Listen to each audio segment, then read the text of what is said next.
Hi friends, welcome to our channel. இன்னைக்கு ஒரு அழகான மயிலை தான் நம்ம வரைய போகிறோம். மயிலை பிடிக்காதவங்க யாருமே இருக்க முடியாது. அண்ட் காம்படிஷன்ஸ்க்கு ஒரு காமனான டாபிக் தான். ஸோ வாங்க நம்ம ஸ்டார்ட் பண்ணலாம். ஃபர்ஸ்ட்டு மயிலோட கழுத்து பகுதியிலேருந்து நம்ம ஆரம்பிச்சுக்கலாம். அந்த இடம் வளைஞ்சு வரும் இல்லையா? ஸோ அதே மாதிரி நம்ம பொறுமையாக வளைச்சி வரைஞ்சிக்கணும். வரையும் போது நம்ம கவனிக்க வேண்டிய ஒரு முக்கியமான விஷயம், ஆரம்பத்திலேயே ரொம்ப டார்க்காக வரைஞ்சிடக்கூடாது.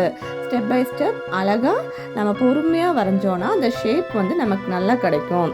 இந்த கரெக்டாக அந்த வளைவுகள் வந்து நமக்கு நல்லா வந்தால் மட்டும்தான் நம்மளோட ட்ராயிங்கும் அழகாக இருக்கும். ஸோ பொறுமையாக அந்த வளைச்சி அடுத்த அந்த ரெக்கைகள் வளைச்சி நம்ம வரைஞ்சிக்கலாம். மயிலுக்கு ரொம்ப அழகு அதோட தோகைகள் தான். அடுத்து நம்ம அந்த தோகையோட அவுட்லைன் ஃபஸ்ட்டு போட்டுக்கலாம். சிம்பிளாக எல்லோரும் வரையக்கூடிய ஒரு மெத்தடில் தான் அந்த மயில் வரைஞ்சிட்ருக்கோம். ஸோ அழகாக அந்த தோகைகள் நம்ம ஒரு கர்வ் மாதிரி போட்டு ஜஸ்ட் ஜாயின் பண்ணி விட்டுக்கலாம். அவுட்லைன் மட்டும் ஃபஸ்ட்டு போட்டுக்குவோம். அடுத்து தான் மயிலுக்கு தலை வரைஞ்சிக்கலாம். நம்ம ஆல்ரெடி வரைஞ்சி வச்சுருக்க கழுத்து பகுதியை நல்லா உருண்டையாக சேர்த்து விட்டோம்னா தலை வந்துடும். அதோட மூக்கு போட்டுக்கிறோம். அப்புறமா அழகாக சிம்பிளாக ஒரு கண்ணுக்கும் அவுட்லைன் போட்டு வச்சுக்கலாம். கொண்டை இல்லாமல் மயிலா, ஸோ சிம்பிளாக மயிலோட கொண்டைக்கு அங்கே லைன்ஸ் போட்டு விட்டுக்கலாம். அடுத்துதான் மயிலோட கால்கள் வரைஞ்சிக்கிறேன். கால்கள் வரையும் போது அதோட மேல் பகுதி கொஞ்சம் குண்டாக இருக்கணும். நம்ம பேர்ட்ஸ்லாம் பார்த்தாலே தெரியும். அதுக்கு கீழே அந்த குச்சி மாதிரி பகுதி, அப்புறம் கீழே அந்த நகங்கள் இருக்கும். ஸோ அதுக்கேற்ற மாதிரி நம்ம வரைஞ்சிக்கிறோம். வரையும் போது நமக்கு ரொம்பவே பொறுமை அவசியம். பொறுமையாக அந்த லைன்ஸ் எல்லாம் போடணும்.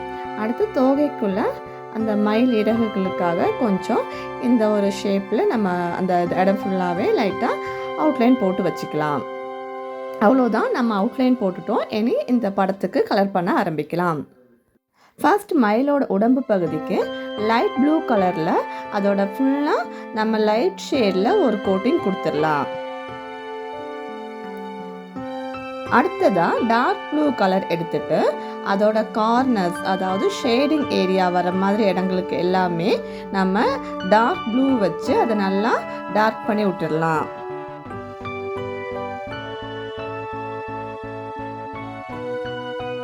இந்த வயிற்று பகுதியிலலாம் நல்லா டார்க் பண்ணிக்கணும்.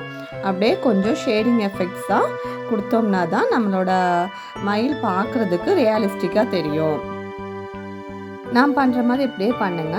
நம்ம கலர் பண்ணும்போது நம்ம கையில் கொடுக்கக்கூடிய அழுத்தம் ரொம்ப முக்கியம். ஸோ அந்த ஓரத்தில் வரும்போது நல்லா அழுத்தி கொஞ்சம் டார்க்காகவும், போக போக நம்ம கையில் கொடுக்குறது அழுத்தத்தை குறைச்சோம்னா அது லைட்டாகவும் ஷேடிங் வந்துடும். அடுத்து திரும்பவும் ஸ்கை ப்ளூ வச்சு எங்கெங்கே நமக்கு தேவையோ அங்கெல்லாம் திரும்ப லைட்டாக ஷேடிங் கொடுத்துக்கலாம். ஸோ இப்போவும் இந்த மயிலோட கலர் நல்லா வரணும்னா திரும்ப நம்ம என்ன பண்ணணும்னா வயலட் கலர் வச்சு இன்னும் கொஞ்சம் கூட அது மேலேயே லைட்டாக ஒரு ஷேடிங் கொடுத்துடலாம். ஸோ பார்த்தீங்கன்னா இப்போ அந்த மயில் ப்ளூ அந்த கலர் வந்து எக்ஸாக்டாக வந்துருச்சு. தேவைப்பட்டால் ஒயிட் வச்சு கொஞ்சம் ஹைலைட் பண்ணிக்கலாம். அடுத்து மயிலோட ரெக்கைக்கு ஆரஞ்சில் ஃபுல்லாக ஒரு ஷேடிங் கொடுத்துடலாம். அதுக்கப்புறமா ப்ரௌன் கலர் எடுத்துட்டு அதோட ஷேடோ ஏரியாஸ், அதாவது இந்த டார்க்காக ஷேட் வரணும் இல்லையா, அந்த டார்க் ஷேட் கொடுக்கக்கூடிய ஏரியாவுக்கு எல்லாமே நல்லா அழுத்தி கலர் பண்ணிடுங்க.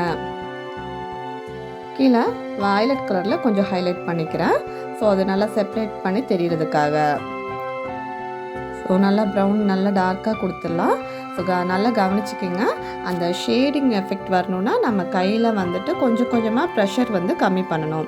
ஸோ பிளாக்ல லைட்டாக அந்த ரெக்கைகள் மாதிரி போட்டு விட்டுட்டு அதுக்கு கீழேயே திரும்பவும் ப்ரௌனில் லைட்டாக ஒரு ஷேட் கொடுத்தோன்னா ஒரு ரியலிஸ்டிக் எஃபெக்ட் கிடைக்கும். அடுத்து கண்ணு கலர் பண்ணிக்கலாம். ஃபஸ்ட்டு பிளாக்ல அவுட்லைன் கொடுத்துருவோம். அப்புறமா அதை சுற்றியும் வயலட் கலரில் லைட்டாக ஷேட் பண்ணோன்னா ஒரு ரியலிஸ்டிக் எஃபெக்ட் கிடச்சிடும்.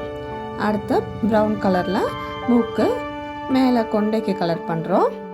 எல்லாமே 2-3 கலர்ஸ் வந்து சேர்த்து பண்ணும்போது கொஞ்சம் பார்க்க இன்னும் அழகாக இருக்கும். காலுக்கு கீழே அந்த குச்சி மாதிரி இடத்துக்கு ப்ரௌன் கலர் போட்டுடலாம். ஸோ இப்போ அடுத்து நமக்கு இருக்கிறது நம்மளோட மயில் தோகை. மயில் தோகைக்கு கம்ப்ளீட்டாக ஒரு க்ரீன் கலர், லைட் க்ரீன் கலரில் ஒரு ஃபுல்லாக ஒரு கோட்டிங் அடித்து விட்டுடலாம். ஸோ அடிக்கும்போது லைன்ஸ் வரக்கூடாது, திட்டு திட்டாக உழக்கூடாது. லைட் ஷேடிங்கில் ஃபுல்லாக ஒரே ஈவனாக அடிச்சு விட்ருங்க.